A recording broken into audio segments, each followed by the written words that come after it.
भगवान ने कुत्ते को बनाया और कहा, पूरे दिन अपने घर के दरवाजे के पास बैठो और जो भी आए या गुजरे उस पर भौंकना। इसके लिए मैं तुम्हें 20 वर्ष की आयु दूंगा। कुत्ते ने कहा, यह बहुत लंबा समय है भौंकने के लिए, मुझे केवल 10 साल ही दीजिए और बाकी 10 मैं आपको वापस करता हूं। भगवान मान गए। फिर भगवान ने बंदर को बनाया और कहा, तुम कर्तव्य करो और लोगों को हंसाओ, इसके लिए मैं तुम्हें 20 वर्ष की आयु दूंगा।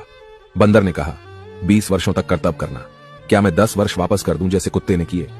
भगवान मान गए। इसके बाद भगवान ने गाय को बनाया और कहा, तुम्हें हर दिन किसान के साथ खेत में जाना है, उसका हाथ बटाना है और किसान के परिवार को दूध देना है, इसके लिए मैं तुम्हें 60 वर्ष की आयु दूंगा। गाय ने कहा, 60 वर्षों के लिए यह कठिन जीवन है, मुझे 20 वर्ष ही दीजिए और बाकी 40 मैं आपको वापस करती हूं। और भगवान फिर मान गए। फिर भगवान ने मनुष्य को बनाया और कहा, खाओ, सो, खेलो, शादी करो और अपने जीवन का आनंद लो, इसके लिए मैं तुम्हें 20 वर्ष की आयु दूंगा। लेकिन मनुष्य ने कहा, केवल 20 वर्ष?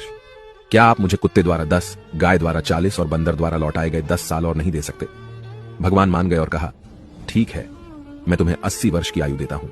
इसलिए हम पहले 20 वर्ष में खाते, सोते, खेलते और आनंद लेते हैं। अगले 40 वर्षों में हम अपने परिवार को सपोर्ट करने के लिए सूरज में मेहनत करते हैं। अगले 10 वर्षों में हम अपने पोते पोतियों के मनोरंजन के लिए बंदर की तरह कर्तव्य करते हैं और आखिरी 10 वर्षों में हम बरामदे में बैठकर सभी पर चिल्लाते हैं।